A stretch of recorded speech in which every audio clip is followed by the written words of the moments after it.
파트 2. 한국 선교를 위한 부르심. 아주사 거리 부흥 운동. 아주사 거리 부흥 운동에서의 영적 체험. 한국 오순절 운동의 가장 중요한 뿌리 또는 기원은 한국에서 평양 대부흥 운동이 일어나기 1년 전인 1906년 로스앤젤레스 아주사 거리에서 시모어의 주도 아래 시작된 부흥 운동에서 찾아볼 수 있다. 로스앤젤레스 타임은 아주사 거리에서 발생한 이 영적 부흥 운동을 가리켜 지진과도 같았다라고 표현했다. 근대 오순절 운동의 아버지라 불리는 찰스 파함은 1901년에 미국 캔자스주 토피카에 베델 신학교를 세웠고 이는 5년 후에 일어날 아주사 거리 부흥 운동의 도화선이 되었다. 아주사 부흥 운동은 어떤 특별한 프로그램으로 진행된 것이 아니라 성령 세례를 통해 찬미하고 기도하며 개인이 하나님을 직접 체험하는 것을 강조했다. 많은 사람이 매일 쉬지 않고 모였으며 집회는 아침 10시부터 자정까지 진행되었다. 아주사 부흥 운동에 참여한 사람들은 주로 신유, 예언적 환상, 방언과 같은 영적 은사를 낳는다고 믿었다. 이 부흥 운동은 하나의 특정한 교파 사람들이 주도한 것이 아니라 성령의 인도하심에 따라 모든 나라의 다양한 교파 사람들이 모인 부흥 운동이었으며 이는 문화와 국적, 그리고 신학적 전통의 경계선을 초월하는 부흥 운동이었음을 말해준다. 참석한 사람들은 성령 체험 이후 각자의 삶의 자리로 돌아가 오순절 신앙을 전하였고 이는 오순절 신앙이 세계 각국으로 퍼져나가는 결정적인 역할을 하게 되었다. 오순절 신앙을 들고 전 세계로 선교 사역을 수행한 결과 2022년 기준으로 전 세계 6억 5천만 명의 오순절 신자들이라는 열매를 맺게 되었다. 특히 이 아주사 부흥 운동은 한국 오순절 운동에 직접적인 영향을 미치게 되는데 그 이유는 한국 오순절 운동의 초석을 다진 럼시가 바로 아주사 거리 부흥 운동에서 오순절 영성의 핵심인 성령 세례와 방언을 받았기 때문이다. 아주사 거리 부흥 운동 당시 럼시는 한국으로 가라라는 성령 하나님의 음성을 듣게 되었고 그 말씀에 순종했다. 그녀는 마침내 한국에 들어와 사관 허웅과 함께 1932년 서울에 한국 오순절 교회를 설립하여 한국에서 오순절 운동을 시작하였다.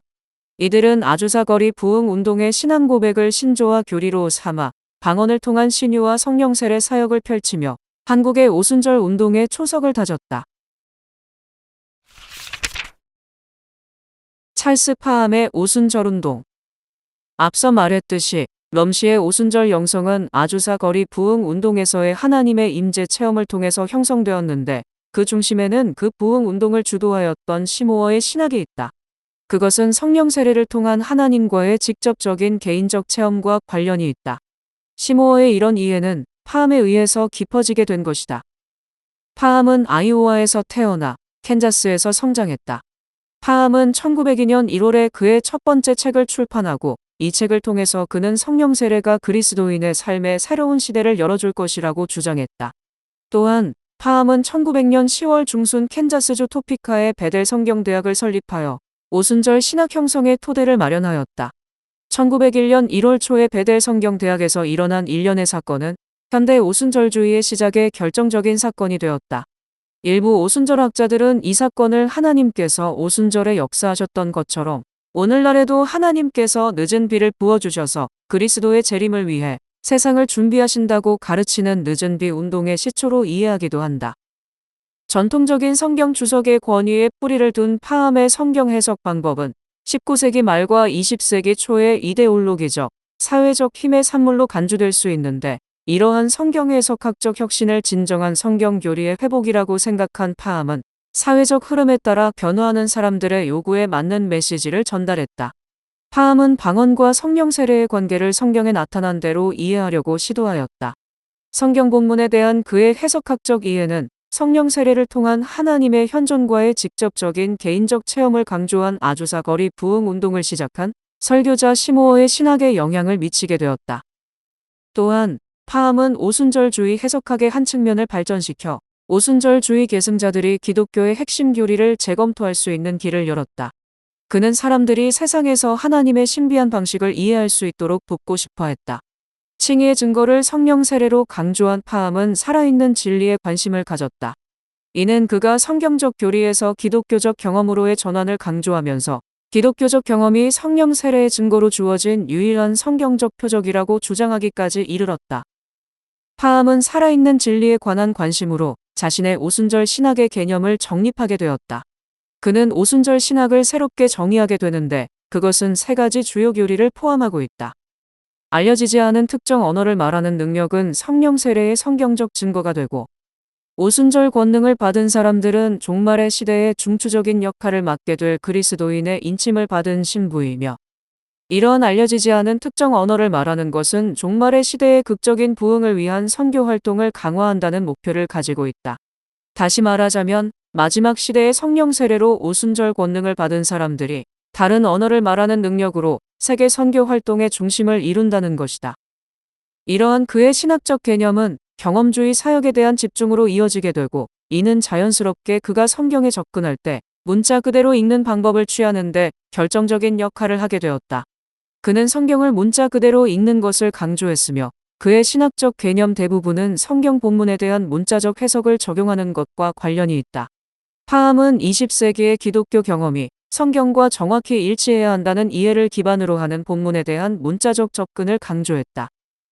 본문에 대한 문자적 읽기 방법으로 인해서 파암은 오순절 교리의 핵심인 성령 세례와 방언과의 관계를 정의하게 되었다. 그는 성경을 살아있는 생명으로 여겨 신앙적 체험을 중요시하고, 이는 그가 성경에 접근할 때 자연스럽게 문자 그대로 읽고 해석하는 데 영향을 미치게 되었다. 파암은 문자 그대로 성경을 읽고 해석했기 때문에 성경에 기록된 내러티브 역사를 실제로 일어난 일이나 미래에 일어날 일에 대한 예언으로 간주하였다. 따라서 성경 해석에 대한 그의 견해는 본문에 대한 과학적 검증을 피하고 단지성주의에 기초하여 발전하게 되었다. 윌리엄 제이 시모어의 오순절 운동. 성경 본문에 대한 파암의 접근 방법은 성령 세례를 통한 하나님의 직접적인 개인적 체험을 강조한 아주사거리 부흥 운동을 시작한 설교자 시모어의 신학에 영향을 미쳤다. 아주사거리 부흥 운동을 주도했던 시모어는 흑인이며 노예 출신이었다. 그는 루이지애나 남부의 한 가톨릭 가정에서 태어나 성장했다. 시모어는 웨슬리안 성결 운동에 관심이 있었고 1906년 휴스턴에서 열린 파암의 단기 성경 학교에 등록하였다. 시모어는 흑인이라는 이유로 다른 백인 학생들과 분리되어 교실 밖 복도에서 수업을 듣게 되었다. 이런 차별적인 상황에서도 그는 파암이 가르치는 오순절 가르침들을 수용하였다. 그는 그때 당시 방언이라는 외적 현상을 직접 체험하지는 못했지만 파암의 방언에 관한 오순절 신학에 깊이 매료되었다. 파암의 지도하에 공부를 시작한 지 얼마 지나지 않았을 때인 1906년 2월경에 미국 캘리포니아주 로스앤젤레스에 위치한 성결교회에서 목회하고 있던 줄리아 허친스는 시모어에게 도움을 요청했다. 시모어는 허친스의 요청을 받아들여 그의 목회 사역에 함께하였다. 그러나 그는 곧 어려움을 겪게 되었다. 허친스의 성결교회 성도들이 시모어가 강조하던 방언이 성령 세례의 증거라는 가르침을 거부했던 것이다. 비록 그들은 시모어의 오순절적 가르침을 수용할 준비가 되어 있지 않았지만 그 중에는 그의 오순절 메시지에 열린 마음을 가진 사람들도 있었다. 그의 가르침에 수용적 태도를 보였던 에드워드와 매티리는 시모어를 자신의 집에 초대하였다. 그들은 함께 기도했고 바로 그 자리에서 사람들은 방언으로 말하고 찬양하는 영적인 체험을 하게 되었다. 이에 대한 소문이 퍼지자 사람들이 더 많이 모이기 시작했고 그들은 많은 사람을 수용할 수 있는 장소를 찾아 나서게 되었다. 결국 그들은 로스앤젤레스 아주사 거리 312번지에 있는 이전부터 아프리카 감리교 성공회 교회로 사용되었던 오래된 건물로 이전하였다. 그곳에서 시작된 오순절 성향을 띠는 영적 부흥회는 성령 세례를 경험하고자 하는 수천 명의 기독교인의 관심을 끌었다. 또한 시모어는 파암에게 배웠던 성령 세례의 교리를 방언의 관점에서 재정의하였다. 시모어는 성령 세례란 방언을 통해 증거되는 성령 하나님의 권능이 임하는 만남이라고 이해하였다. 나아가 그는 성령 세례가 성도의 성화된 삶 위에 주어지는 능력의 선물이라고 믿었다. 그는 아주사거리 부흥 운동에서 성령 세례와 방언과의 관계에 대한 오순절 메시지를 전하게 되었고 사람들은 이를 직접 체험하였다. 이러한 외적인 현상은 오순절주의의 출현과 확산의 길을 열게 되는 촉매제 역할을 하였다. 시모어는 오순절 신앙 운동에 대하여 신학적 지침을 제공해야 할 필요성을 절감했다. 시모어와 아주사 거리 선교회의 동역자들은 선교회의 정기 간행물인 사도적 신앙을 교육 자료로 사용했고 곧 오순절 가르침을 전파할 기초적인 신학을 정립하게 되었다. 또 다른 책인 캘리포니아주 로스앤젤레스의 사도적 신앙 선교회의 교리와 규율은 대부분 아프리카 감리교 성공회 교회의 규율에서 채택되었으며 시모어 자신의 회중의 교리, 정체성 및 헌법을 포함하고 있다. 이러한 간행물과 책은 목회적 관심사를 중심으로 한 교회의 신학을 나타내며 출간의 목적은 성도들이 진정한 오순절을 받아들이고 그들의 신앙을 유지할 수 있도록 도움을 주는 것이다. 시모어는 오순절 신앙으로 성도들의 영성 형성을 돕기로 했다. 이러한 관심으로 그는 그리스도인의 삶의 성숙에 대한 3단계를 제시하였는데 이는 그의 신학의 핵심이 무엇인지를 소상하게 보여준다. 그는 성도의 영성 형성에 있어서 첫 번째 단계를 회심 또는 칭의라고 여겼다. 칭의는 자신의 모든 죄를 인정하고 하나님께 그 죄에 대한 용서를 간구함으로 그리스도의 십자가 구속의 죽음에 담긴 하나님의 은혜가 그 영혼에 임하여 의롭다고 인정받는 것이다. 두 번째 단계인 성화는 주님과 같이 되어가는 과정으로서 죄에 대한 일반적인 충동이 인간의 마음에서 제거되도록 개인의 죄성을 깨끗하게 하는 신앙의 훈련이다. 그리스도와 같이 되어가는 신앙의 훈련인 성화를 통해서 믿음의 백성들은 죄를 짓지 않는 상태에 있기를 노력한다. 시모어에게 있어 성화는 예수 그리스도의 사랑으로 정결해지고 거룩해진 사람은 예수의 이름을 부를 때 마음속에 뜨거움이 느껴지는 것이다. 이 첫 두 단계는 성결 신학적 교리와 관련이 있다. 세 번째 단계는 성령 세례로 이는 성결교 교리와 구별되는 것이다. 시모어는 성령 세례를 하나님의 능력을 부여하는 성령 하나님의 일하심으로 이해하며 하나님의 사랑과 섬김을 위한 능력을 위해서 주어지는 것으로 생각한다. 그뿐만 아니라 시모어는 오순절의 제자들과 주의 백성들이 성령의 임재를 경험했던 것과 같이 사람들이 성경의 증언처럼 회심하고 방언을 말하며 성령으로 충만해지는 경험을 누리게 됨을 강조하였다. 시모어는 방언이 세계 복음화의 심오한 의미를 지닌 중요한 특별함을 제공했다는 주장을 지지하였다.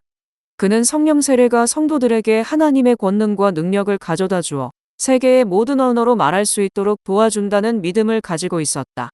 시모어는 칭의, 성화, 치욕, 성령 세례, 그리고 그에 따르는 외적인 현상에 관심을 가졌다. 나아가 그는 방언의 은사를 통한 세계 선교에 대한 선교적 소명의 초석을 다지기 위해 노력하였다. 시모어는 언어의 은사란 너희는 온 천하에 다니며 만민에게 복음을 전파하라라는 지상명령과 함께 주어진다고 여겼다. 이러한 경험은 복음의 회복을 의미한다. 예루살렘에서 일어났던 초자연적인 사건이 1906년 로스앤젤레스에서도 일어났는데 특별히 치유가 이루어지고 사전 지식이나 공부를 한 적이 없었는데도 외국어를 말할 수 있는 능력이 부여되는 등 성경에서 말하는 기적적 체험이 일어나게 되었다. 그리스도인의 삶의 성숙에 대한 3단계는 신약 성경의 몇 가지 핵심 구절을 바탕으로 발전한 시모어의 신학의 토대를 형성하였다. 시모어는 인간은 타락한 피조물이기 때문에 하늘나라의 것을 받을 수는 없지만 하나님께서는 인간이 영적인 죽음에서 깨어나도록 기적과 표징을 사용하신다고 이해하였다. 기적은 초월적 행위의 현상에 초점을 맞추는 것이고 표징은 그 사건의 신적 의미에 집중하는 것이다. 그는 믿고 세례를 받는 사람은 구원을 얻을 것이요 믿지 않는 사람은 정죄를 받으리라. 믿는 자들에게는 이런 표적이 따르리니 곧 그들이 내 이름으로 귀신을 쫓아내며 새 방언을 말하며 라는 이 구절을 침례받은 사람들의 표징 또는 증거로 온갖 기적을 행한 것으로 생각하였다. 시모어는 요한복음 15장 3절과 17장 7절에 기초하여 부활하신 예수께서 이미 자신이 거룩하게 만든 제자들을 찾아오셨다고 강조하였다. 계속해서 시모어는 요한복음 20장 22절에 초점을 맞추어 예수께서 자신의 숨을 제자들에게 불어넣으셨을 때 그 제자들은 이미 성령을 받았다고 설명하였다. 방언의 표징과 관련하여 시모어는 누가복음 24장 29절에서 제자들에게 예루살렘에 머물러 있으라고 하신 예수님의 명령이 사도행전 2장에서 성취된 것으로 간주하였다. 사도행전 2장 4절에 따르면 성령의 임재를 충만히 경험한 사람들은 다른 방언을 말하기 시작하였다. 시모어는 사도행전 10장에 나오는 베드로와 고넬료의 이야기에서 방언을 말하는 것은 베드로에게 이방인들이 성령을 받았다는 표징 또는 증거가 된 것이라고 보았다.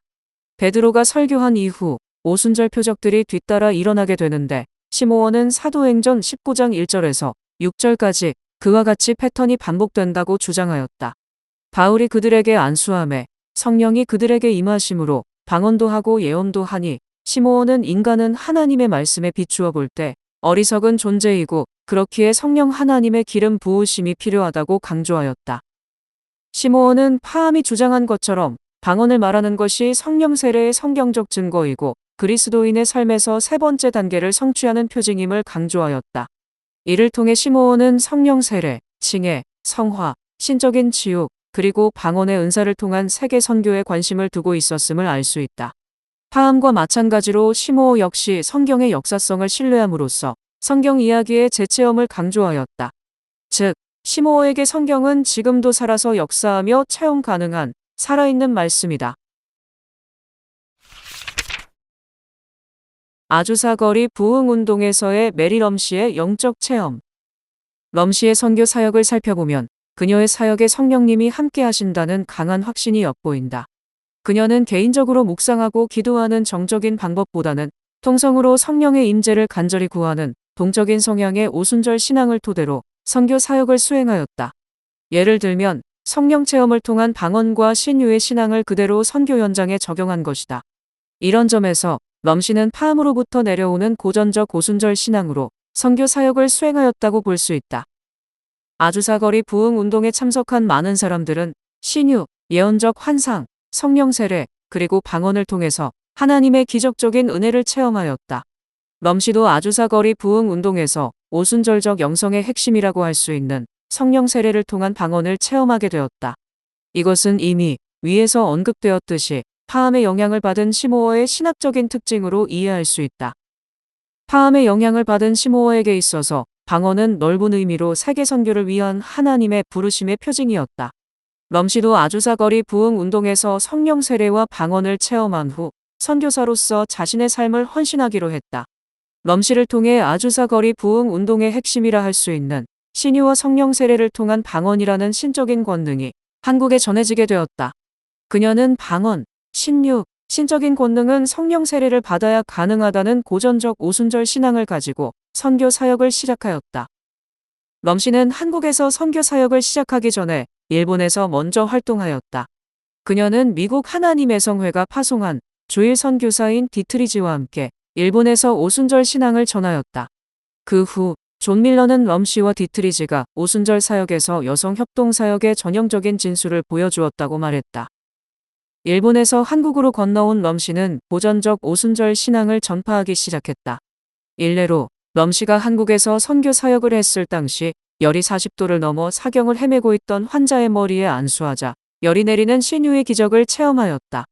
그뿐만 아니라 럼씨는 성령의 도우심으로 며칠 동안이나 먹을 양식이 없어 굶고 있는 부인의 처지를 듣지 않고도 알게 되어 그녀에게 먼저 도움을 주는 은사를 보여주기도 했다.